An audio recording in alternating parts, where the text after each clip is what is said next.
সিলেট নগরী থেকে ৩৫ কিলোমিটার দূরত্বে সীমান্তবর্তী উপজেলা কোম্পানীগঞ্জ। ভারতের মেঘালয়ের পাহাড়ি ঝর্ণাগুলো থেকে যে নদীর উৎপত্তি হয়ে ভোলাগঞ্জের ওপর দিয়ে বয়ে গেছে, সেই নদীর নাম ধলাই নদ। পাহাড় থেকে ঝর্ণার পানির স্রোত এই নদী বেয়ে সাদা পাথর হয়ে নেমে আসে। ধলাই নদের উৎসমুখের এ জায়গার নাম ভোলাগঞ্জ 0 পয়েন্ট।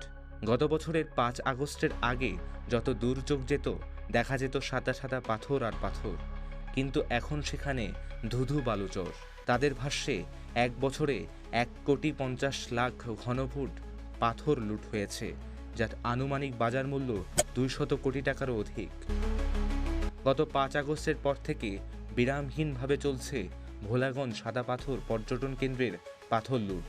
সিলেটের দর্শনীয় স্থানগুলোর মধ্যে ভ্রমণ পিপাসু মানুষের পছন্দের শীর্ষে থাকা এটি বর্তমানে লুটে ক্ষত বিক্ষত স্পটে পরিণত হয়েছে। পাথরের সাথে বালুও লুট হচ্ছে দেদারসে। অথচ পর্যটন কেন্দ্রের চারদিকে বিজেপির 4টি ক্যাম্প ও পোস্ট রয়েছে। সিলেটের অন্যতম পর্যটন কেন্দ্র ভোলাগঞ্জের সাদা পাথরে সম্প্রতি বেপরোয়া পাথর লুটের কারণে সাদা পাথর অনেকটা পাথর শূন্য হয়ে পড়েছে। বিষয়টি গণমাধ্যম ও সামাজিক যোগাযোগ মাধ্যমে ছড়িয়ে পড়ার পর ব্যাপক নিন্দার ঝড় বইছে। এদিকে এরকম পরিস্থিতিতে গত সোমবার রাতে কোম্পানীগঞ্জ উপজেলার বিএনপির সভাপতি শাহাবুদ্দিনের সকল পদ স্থগিত করেছে BNP.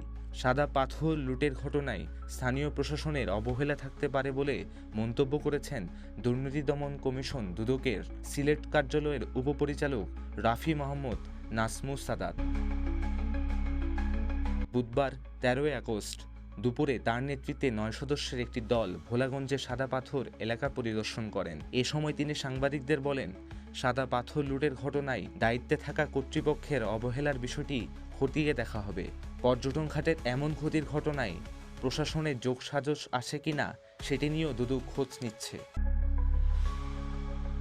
News desk, CTG post.